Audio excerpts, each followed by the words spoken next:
Tonight on SportsDesk, ever wonder how UM athletes get so big and strong? There's a new place for the Canes to play at, and Miami baseball took on Boston College earlier today. We'll tell you how they did. SportsDesk starts now.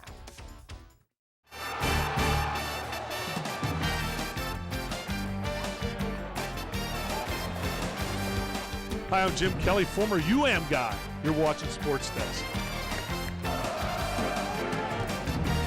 I'm Donna Shalala, and you're watching SportsDesk.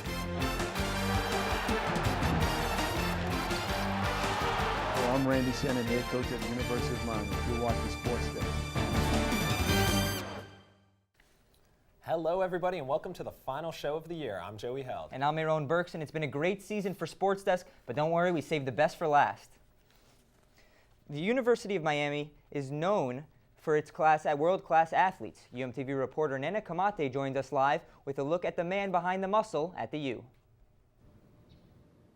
When thinking of the success of Hurricane football, names such as Clinton Portis, Michael Irvin, and Vinny Testaverde come to mind. But I had the opportunity to speak to one man who does his work behind the scenes and perhaps has had a greater impact on UM athletics than any of those guys. Good job, Winslow. Rep. Demanding. That's how I get off that. We're going to have to get it. All around great guy. That's right. It takes more than one word to describe Andrew Swayze. The head strength and conditioning coach at UM may seem quiet and unassuming, but in actuality, he's a major force behind Hurricane athletic success, an honor he humbly accepts. I think you can't put a price on to know that you've been making a difference in people's lives. Coach Swayze is a product of the inner city like many of the athletes at UM. Although he dreamt of becoming a head football coach, he realized that he would serve a greater purpose as a strength coach. If they heard someone or see someone in a successful situation that, man, he did it, and I know I can do it. So I think that's where my blessing, I think that's where the Lord has placed me. His steadfast dedication to the athletes does not go unrecognized by his colleagues. Here's a guy that comes in the building at 4:30 in the morning and does the same workout as all athletes does. But he's going to put in hours of time to make sure all athletes understand how important he is to them. He's not only strengthening them as far as their body, but also strengthening them spiritually, mentally, and emotionally. His athletes also realize how important he was in their success. He's very determined to create not only great athletes in the weight room, but great people as well. Yeah, so without him, I'll be like nothing. I mean, he prepares you for the obstacles that you're going to have to face in life. This hallway in the Hecht Athletic Center is dedicated to the many NFL players that have come from UM's program, some who credit their success to Coach Swayze and still return to the place where it all started. You know, not just myself, but I can think of a whole group of guys that loves what he do for us, and he deserves everything he gets. So when asked if he cares that his job is behind the scenes, Coach Swayze doesn't hesitate to use an old cliche. I think what's done in the dark will come to light. Like, I mean, what you see behind the scenes, you never get the true picture of it, but the results of the success, that comes from what they're doing when you don't see. So I asked Coach Swayze how he felt about the criticism the program has received lately. He stated that he recalls the transition the team made from a 5-6 record in 1997 to a national championship in 2001. He has faith in Coach Shannon and the players to make a return to dominance. Reporting live from the School of Communication courtyard, this is Nena Kamate. Now back to you at the desk. Thanks, Nena. The Hurricanes baseball team defeated Boston College 5-1 this afternoon in the opening game of this weekend's series.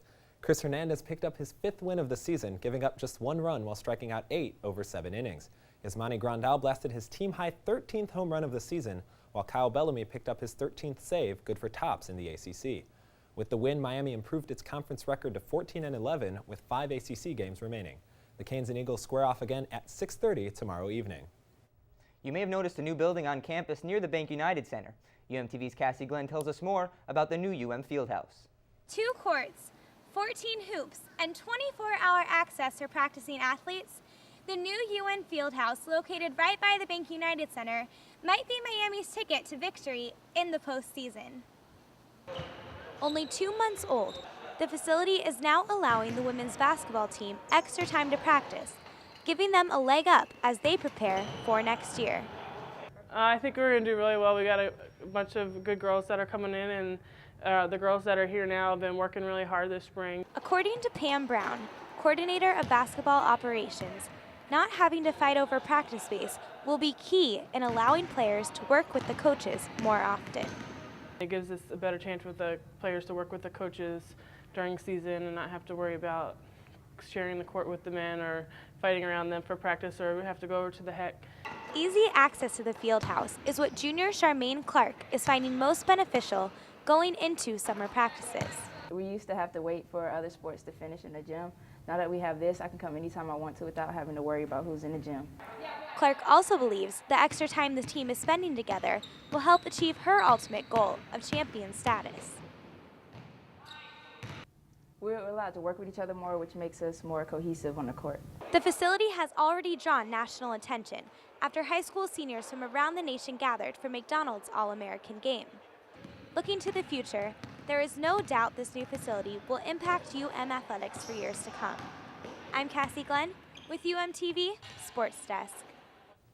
Thanks, Cassie. Former Miami quarterback and Heisman Trophy winner Gino Torretta was selected as an inductee into the 2009 College Football Hall of Fame on Thursday. Torretta, who led the Hurricanes to a national championship in 1991, headlines a class of 17 former college standouts along with Notre Dame wide receiver Tim Brown. Torretta will be the fourth Hurricane to join this elite club. The University of Miami held an event in the UC this past Wednesday to honor Hurricanes track and field star Muriel Ajure's 200-meter national championship. Ajure won in the indoor 200-meter dash with a time of 22.8 seconds. She became the 7th Hurricane to win a national title in the program's history. Ajure and the 14th-ranked Hurricanes will be back in action on May 10th in Orlando for the UCF Twilight Meet. And coming up, the good old softball championships came to town.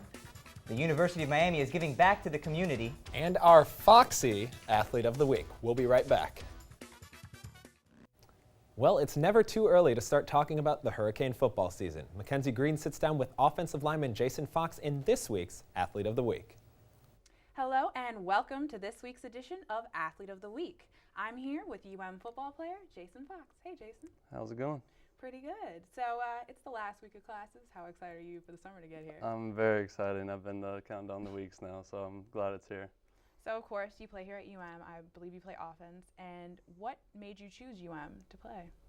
A lot of things. I took my visit here. I really enjoyed the atmosphere. I loved the coaches, the players, just everything about it.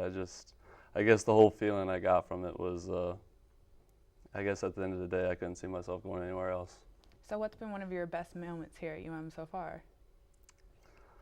Oh, I don't know. I've had quite a few. I mean, I guess just to describe the feeling after, after a really close game when we pull out and win. That's just the best feeling anybody that plays the game of football can feel.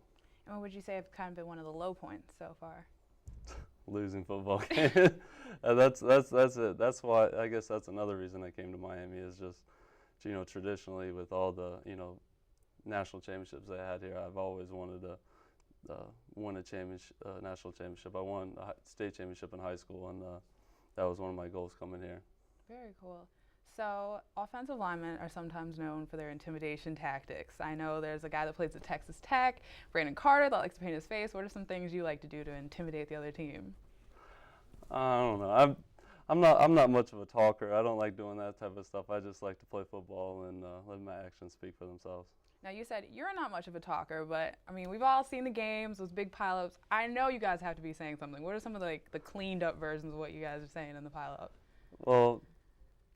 Well, I guess the only time I'll ever talk is if someone gets cheap shotted or if someone starts getting into it with me. I might retaliate a little bit, but I never start the fight. Now let's paint a scene of something I've been dying to know. It's Florida State. It's raining. It gets hot. It gets gross. The camera lights are on you guys.